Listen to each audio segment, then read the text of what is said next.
This channel does not promote any violent, harmful, or illegal activities. All content provided by this channel is meant for an educational purpose only.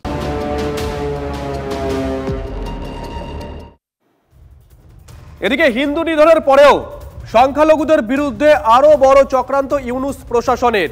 প্রতিবাদ এপারে কলকাতা থেকে জেলা দিকে দিকে বিক্ষোভ মিছিল। ছবিগুলো একবার দেখাবো, পিসিআর ছবিগুলো দেখাচ্ছে দেখুন। একই সঙ্গে আমরা 5টা ছবি দেখাচ্ছি। আমরা কলকাতার ছবি দেখাচ্ছি, আমরা দমদমের ছবি দেখাচ্ছি, শিলিগুড়ির ছবি আমরা দেখাচ্ছি, কাঁথির ছবি, রেশরার ছবি আমরা দেখাচ্ছি।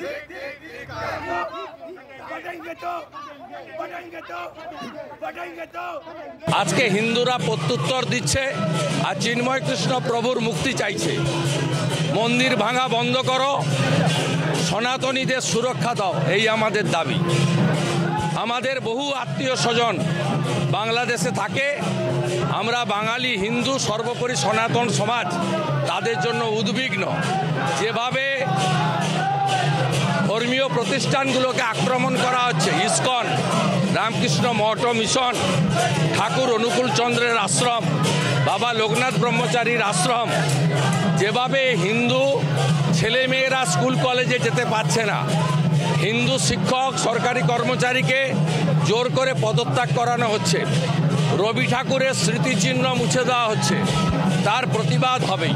বাংলাদেশের প্রাক্তন সেনা বলছেন তিনি যে কোনো মুহূর্তে কলকাতা দখল করে নিতে পারবেন। আস্ফালন জানা আছে, পিপিলিকার পাখা গজায় মরিবার করে। মোল্লা ইউনূসের অবস্থা 71-এর রাজাকারের মতো হয়।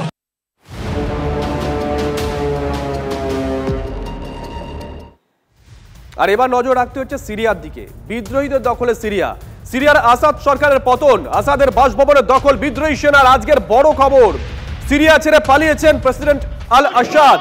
কিন্তু কোথায় পালিয়েছেন আসাদ তা এখনো পর্যন্ত জানা যায়নি। দামাস্কাসের সরকারি টেলিভিশনও এখন বিদ্রোহীদের দখলে। يلا هاي شباب الحمد لله على السلامة الحمد لله على السلامة يا شباب। কোথায় সিরিয়ার প্রেসিডেন্টের বিমান রেডার থেকে উধাও। দামাস্কাস ছেড়েছেন সিরিয়ার প্রেসিডেন্ট, কোথায় গেছেন আসাদ তা এখনো স্পষ্ট নয়। এরই মাঝে সিরিয়ার প্রেসিডেন্টের বিমান উধাও রেডার থেকে। বড় খবর আজকের। يفضح عبده شو حاطط صور نرجسي هاد. هي صورة باسل الأسد مع انه مات قبل ما يحكي لنا، بس ما مشكلة كان اخوه حاليا।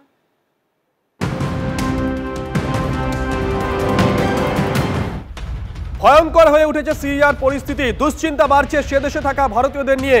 এবার তড়িঘড়ি তাই নির্দেশিকা জারি হলো। বড় খবর, ভারতের নাগরিকদের যত তাড়াতাড়ি সম্ভব সিরিয়া ছাড়ার নির্দেশ বিদেশ মন্ত্রকের তরফে। জানানো হয়েছে এই মুহূর্তে সিরিয়ায় থাকা ভারতীয়দের নিরাপত্তার দিকে কড়া নজর রাখা হচ্ছে। যারা রয়েছেন তাদের মধ্যে অনেকেই সেখানে রাষ্ট্রপুঞ্জের বিভিন্ন সংস্থায় কাজ করছেন। ভারতীয় দূতাবাসের পক্ষ থেকে তাদের সুরক্ষার জন্য 24 ঘন্টা যোগাযোগ রাখা হচ্ছে। তবে এই মুহূর্তে সে দেশ থেকে যারা আসতে পারবেন না তাদের সমস্ত সুরক্ষাবিধি মেনে চলার পরামর্শ দেওয়া হয়েছে। নেজাটে আদিবাসী তরুণীর দেহ উদ্ধারের পর 24 ঘন্টা পার, এখনো অধরা অভিযুক্তরা। মেয়ের খুনে বিচারের দাবি মৃতার পরিবারের।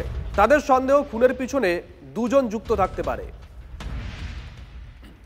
রাজনীতির ইস্যু এসে ধামাচাপা পড়ে যায়, পুলিশের নিষ্ক্রিয়তা এসে যায়।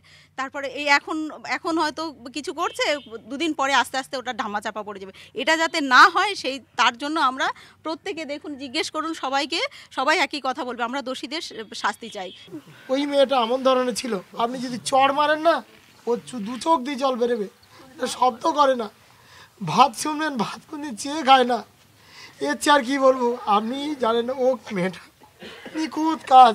আমি আসলি দোকান থেকে, ও চাবির ব্যাগটা আমার কাছ থেকে নিয়ে নেবে, মা চাবি আমার কাছ থেকে নেবে। আমি দুটো যদি প্রাণ জামা কিনতে যেতাম, ওর মামি ওর বিয়ে দেওয়ার জন্য দুটো সোনার জিনিসও করে। তরুণী খুনের পর আতঙ্কিত ঘোষপুরের মহিলারা। জাতীয় মহিলা কমিশনের কাছে আশঙ্কা প্রকাশ। ঘোষপুর, ঘটিহারা, রায়পুর সহ কালীনগর অঞ্চলে মোড়ে মোড়ে নেশার ঠেক। স্কুল পড়ুয়াদের প্রায় মত্ত অবস্থায় উত্ত্যক্ত করে একদল যুবক। এমনই অভিযোগ স্কুল পড়ুয়া ও তাদের মায়েদের। স্কুলের ধারে প্রত্যেকে অনেকেই ছেলে আসে, টিফিন টাইমে সব লাইন দিয়ে সব দাঁড়াবে, বাইক নিয়ে এসে সবাইকে ডাকবে, টিটকারি মারবে। আবার রাস্তাতে টিউশনি যদি পড়ে আসি তাও ওরা মেরে চলে যাবে অন্ধকারের মধ্যে থেকে। চলে যাবে মানে সাইকেল ধরে যাচ্ছি গায়ে টাচ করে চলে যাবে, ওড়না ধরে টানবে। সন্ধ্যের পর আমরা বাইরেতে বেরোতে খুবই ভয় পাচ্ছি আমরা এই বিষয়টা নিয়ে। শাস্তি চাই আমরা, শাস্তি হয় এটাই আমরা চাই। ঘটনায় রাজ্য প্রশাসনের দিকে আঙুল জাতীয় মহিলা কমিশনের। এখনো পর্যন্ত কোনো গ্রেপ্তার নেই। কেন এফআইআর রুজু করে শুরুতেই তদন্তে জোর দেওয়া হলো না? এলাকায় আর এরকম ঘটনা ঠেকাতে পুলিশ কি করেছে? একাধিক প্রশ্ন তুলছেন তারা।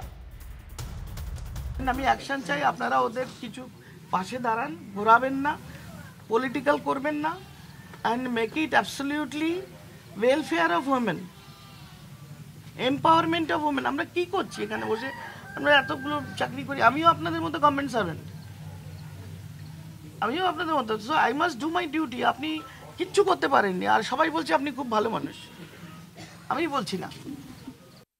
যদি সন্দেশখালী কিছু হয়ে থাকে, যার পিছনে তৃণমূল আছেই আছে, নিশ্চিত বলা যায়। কারণ সন্দেশখালী মানুষের যে প্রতিরোধ প্রতিবাদ, সেটা তৃণমূলের মস্তানদের নিশ্চয়ই সহ্য হয়নি, তাই সেখানটা অস্বাভাবিক। অবশ্যই সন্দেশখালীতে তৃণমূলের নেতা আছে। জাতীয় মহিলা কমিশন পুলিশ প্রশাসনের কাছে 4টি প্রশ্ন রেখেছিলেন। প্রশ্ন 1, কেন এখনো পর্যন্ত কাউকে গ্রেফতার করা সম্ভব হলো না? প্রশ্ন 2, কালীনগরের এই অঞ্চল, ঘোষপুর অঞ্চল, আশপাশে 8টির মতো গ্রাম রয়েছে, সে 8টি গ্রাম নিয়ে পর এই যে অঞ্চলটি রয়েছে, সেই এলাকাতেই তরুণী বুধবার থেকে কোথাও তাকে রাখা হয়েছিল এবং পরবর্তী ক্ষেত্রে তার দেহ ফেলে যাওয়া হয় ঠিক সেই পুকুরে, যে পুকুরে বুধবার রাতেও তল্লাশি চালিয়ে তরুণীর খোঁজ পাওয়া যায়নি। এতটা বেপরোয়া দুষ্কৃতীরা, এতটা বেপরোয়া অভিযুক্তরা, পুলিশ কিছু টের পেল না? সেই প্রশ্ন রেখেছে জাতীয় মহিলা কমিশন। প্রশ্ন 3, কেন একেবারে গোড়ায় এফআইআর রুজু করে তদন্তে গতি বৃদ্ধি করা হলো না? কেন ঘটনার গুরুত্ব বুঝে আরও তৎপর হলো না পুলিশ? এই মহিলা কমিশন, জাতীয় মহিলা কমিশন সেটা জানতে চেয়েছে পুলিশ প্রশাসনের কাছে, এবং সর্বোপরি জানতে চেয়েছে যে আগামী দিনে আর কারুর সঙ্গে, আদিবাসী তরুণীর সঙ্গে যে ঘটনা ঘটেছে, আগামী দিনে আর কারুর এই পরিণতি হবে না তার নিশ্চয়তা কোথায়? তার কারণ এলাকার মহিলারা বলছেন, এলাকার স্কুল পড়ুয়ারা বলছেন যে তারা যখন স্কুল থেকে ফেরেন তখন মোড়ে মোড়ে মদের ঠেক গজিয়েছে এবং সেখানে থেকে একদল মত্ত যুবক তাদেরকে প্রায় উত্ত্যক্ত করে, ওড়না ধরে টানাটানি করে, এমন